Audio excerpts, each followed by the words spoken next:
बचपन से शहर में रहने वाला मनोज इस साल होली की छुट्टियों में अपने गांव दुर्गापुर वापस आता है, जहां उसे देख पूरा गांव खुशी से झूम उठता है।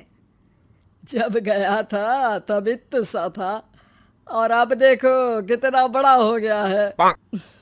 हाँ सरपंच जी, जब मैं गया था तब आप भी बहुत जवान थे और अब देखो कितने बूढ़े हो गए हैं आप।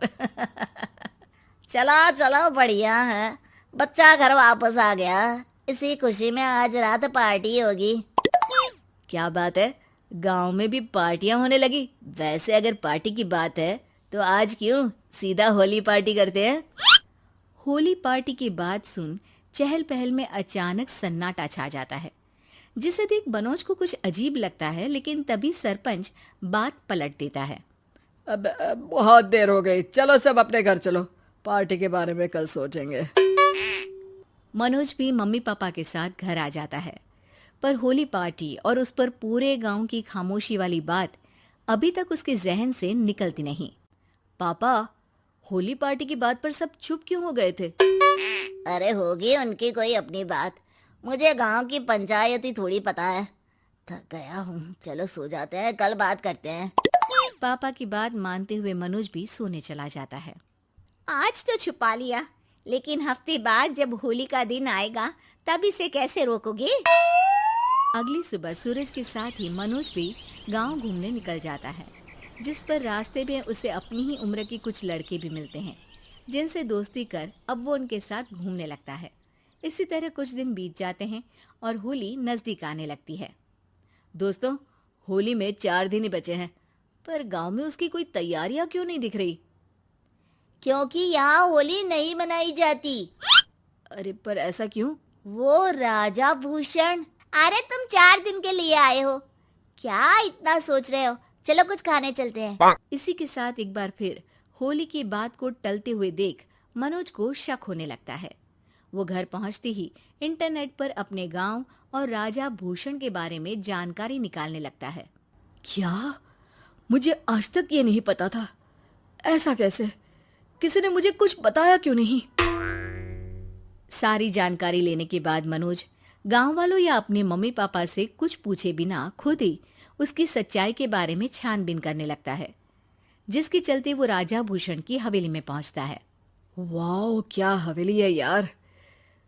पर क्या यहाँ सच में कोई भूत है? हेलो भूत जी, कोई है क्या? हम इस साल गांव में होली सेलिब्रेट कर रहे हैं, क्या आप उस पर थोड़ा इंटरव्यू देंगे? मनोज के ऐसा बोलते ही गांव में तूफान उठ जाता है और हवेली में रखी सारी चीजें हिलने लगती है। एक अदृश्य शक्ति मनोज को धक्का देकर हवेली से बाहर निकाल दरवाजा बंद कर लेती है। ये सब देख मनोज हैरान रह जाता है। क्या अभी मुझे हवा ने धक्का देकर बाहर निकाल दिया?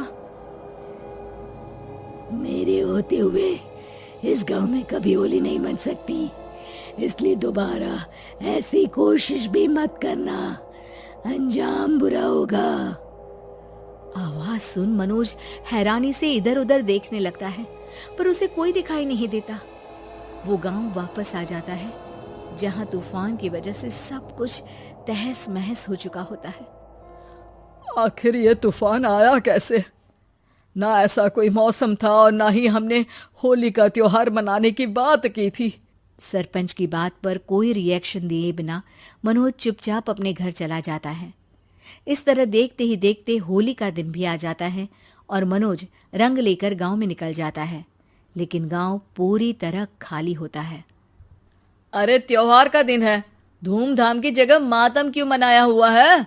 मनोज की आवाज सुन सब अपने घर की खिड़कियां खोल के घर के अंदर से ही उसे वापस जाने के लिए कहने लगते हैं, पर वो किसी की नहीं सुनता।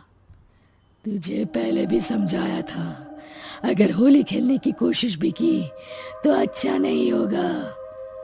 अरे बात मान लो बेटा, तुम्हें सच नहीं पता। मुझे सब पता है। सालों पहले इस राजा ने एक अंधविश्वास फैलाया और आप लोग आज तक उसे मानते आ रहे हो। अरे बेटा, जब तुम पैदा भी नहीं हुए थे उससे भी बहुत पहले से इस गांव पर होली का श्राप है। अगर गांव में होली का त्योहार मनाया जाता है तो प्रलय आना पक्की बात होती है। राजा भूषण इस सब में नहीं मानते थे और त्योहार मनाने लगे। जिसके चलते होली वाले ही दिन पहले उनके बेटे की और फिर उनकी मृत्यु हो गई। तभी से गांव की रक्षा के लिए उनकी आत्मा उस हवेली में रह रही है। सबकी बातें सुन मनोज उलझन में पड़ जाता है। सोचना भी मत मनोज, अगर तुमने इस परंपरा को तोड़ने की कोशिश भी की तो उसका परिणाम इस गांव और गांव के लोगों के लिए अच्छा नहीं होगा। मुझे भी यकीन नहीं हो रहा कि आप लोग एक बेतुकी बात को मानकर सालों से रंगों के त्योहार को मातम की तरह मनाते आ रहे हो। मनोज किसी की कोई बात ना मानते हुए पूरे गांव में रंग बिखेर देता है, जिसके तुरंत बाद वहां तूफान के साथ बिजलियां गरजने लगती है। अचानक मौसम में ऐसा बदलाव देख जहां मनोज कंफ्यूजन में आ जाता है, वहीं गांव वाले डर से सहम जाते हैं।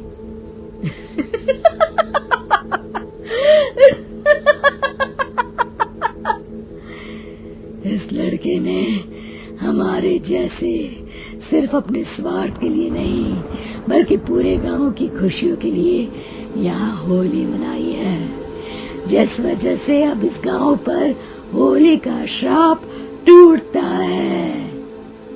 ऐसा बोलकर राजा का भूत वहां से गायब हो जाता है, जिसके बाद गांव के लोग धूमधाम से होली मनाते हैं।